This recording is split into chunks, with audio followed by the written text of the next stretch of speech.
Lesson 1. The most valuable skill of a leader is the ability to do the 3-step. Step 1, step forward to fight for and work for what you believe. Step 2, step aside from positions that leave you compromised. Step 3, step back from relationships that don't serve you well.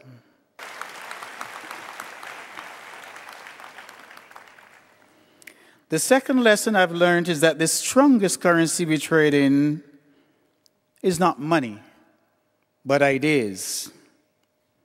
In every international gathering where I've been invited to speak on the Barbados experience in developing the solar water heating industry, our value has been heightened by the hard currency we trade. Ideas, not money, not political sway of having a large market. Ideas. And I want to share a specific example with you. In the early days of solar dynamics, we had a dissatisfied customer. He was unhappy with the temperature of the hot water system. And having had some interesting arguments, robust arguments, early one morning I came up with a solution. That we need to have a definitive performance level on which we can say we have honored the contract. And therein lies the basis, the genesis of the solar dynamics temperature guarantee, a unique performance measurement crafted by us in response to a customer concern. That is the kind of idea I'm talking about. And it provided the solution not just for many thousands of clients, but created the confidence of the general public to buy our products. In the darkest moments of business, an investment of original thinking and fresh ideas are what keeps us in the game. Challenge after challenge has been overcome by our teams with the infusion of fresh ideas.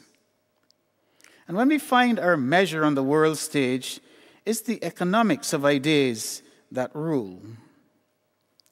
All of you will, in one way or the other, face unexpected challenges and opportunities. Whether they arise from your personal lives, from being business owners, or from being leaders in other fields, remember that it is original thinking that trumps all else. There's much more I'd like to share on this topic, but I think that Albert Einstein advances the message more succinctly. Einstein reminds us that we cannot solve our problems with the same thinking we used when we created them. Therefore, the original and creative thinkers among you who are best able to put ideas into practice will be the ones left standing on the world stage of success. Are you still listening? Here's the third lesson. The third lesson is that the most important asset we bring to any opportunity is our mental model, our mindset. Not our academic credentials, not our upstanding references, not our flawless resume of experience. It is our mental model, our mindset. Your mental model is your internal operating system that guides how you function in any endeavor. People with mental models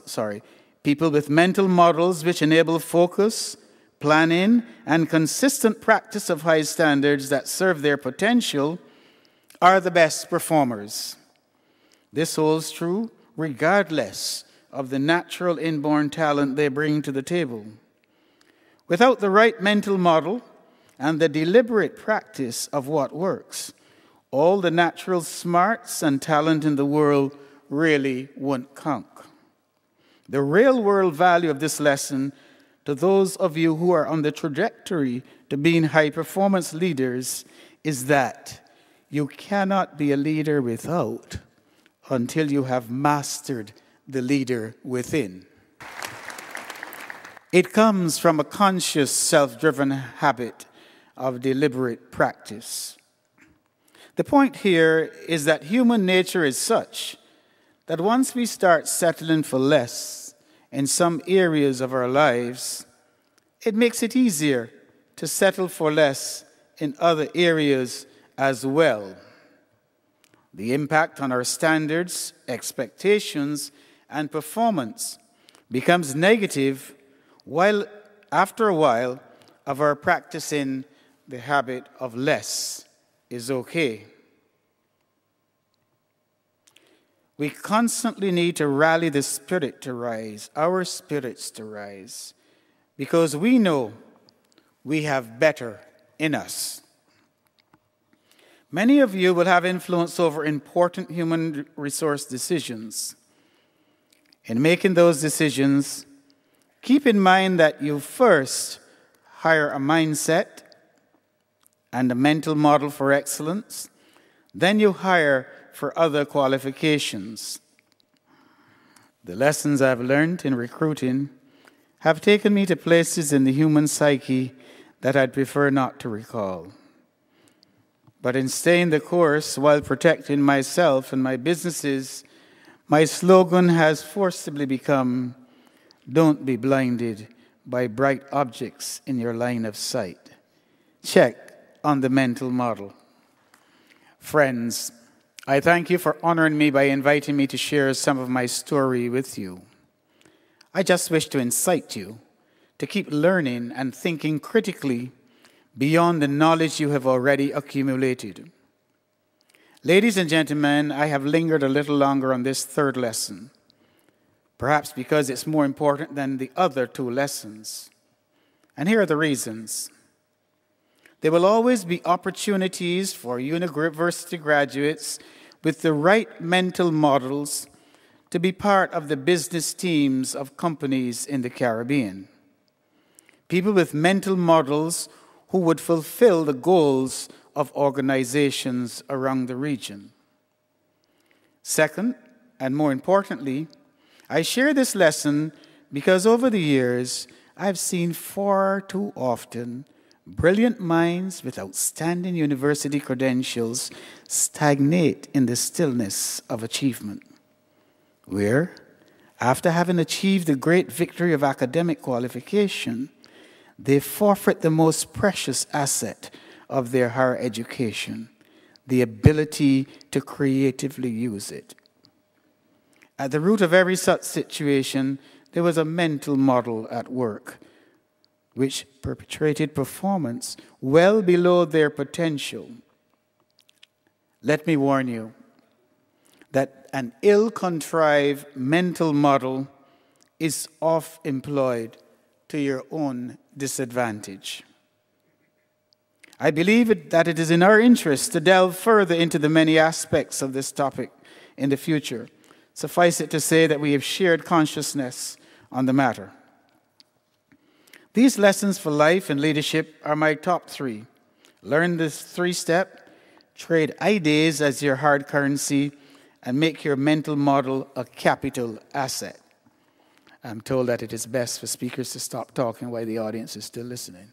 So I shall conclude.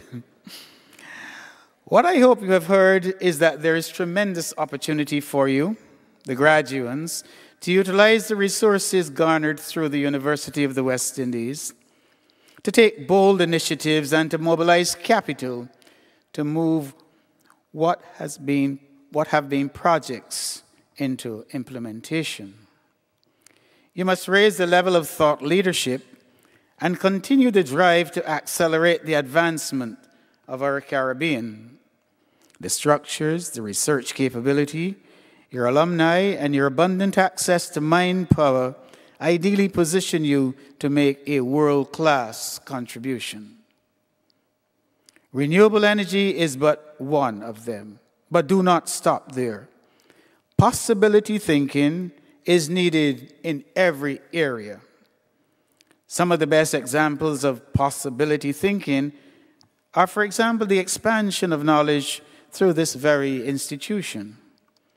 Who would have imagined 20 years ago that the Cave Hill Campus would be the magnificent educational and leadership center that it is today? Who would have imagined that a city in a town called Lime Grove could be built?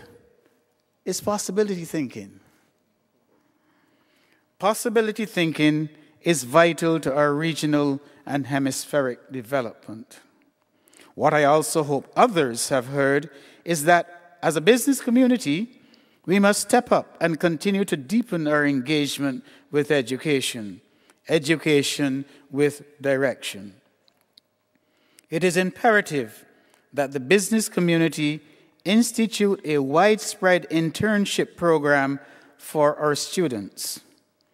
This kind of collaboration puts the energy of thought into motion, and where thought and knowledge meet the practice of business, the dynamic energy they create is transformational. Indeed, we can all use some business transformation. The resistance in business to new ideas may well be standing in our way to success, but we are reminded by the incomparable Nelson Mandela that it always seems impossible until it is done. Ladies and gentlemen, my remarks are at their end. Permit me these last few words to the stars of this day.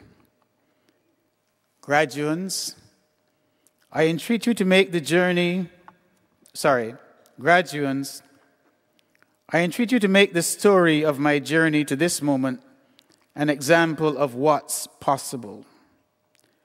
While my story is not yours personally, it's ours collectively. Your own story from this moment on will become ours. It is our collective stories that will define our fortune as a country, forge our future as a region, and frame our footprint as global citizens. The value of the education you have gained in this fine institution resides not in the scroll with letters that you have so deservedly earned. It lives in your continued drive to evolve and leverage the most precious asset of this education, a mind filled with possibility. I ask that when you disrobe from this glorious day of celebration, you take pause. Take pause to reflect on the victory of the moment, yes. But take pause also to envision a bright future, a future of innovative possibilities. Today, you celebrate a victory you've worked hard to achieve. Now we ask you to use it effectively, not just for self, but in the interests of all of us in this region and in this world. My part in prayer is that you will take all that the University of the West Indies has given you and distinguish yourselves as exceptional. And when you stand in the future to give your own living thesis, let it be said in honor of this university's motto that in 2012, many lights rose from the West. Ladies and gentlemen, I thank you.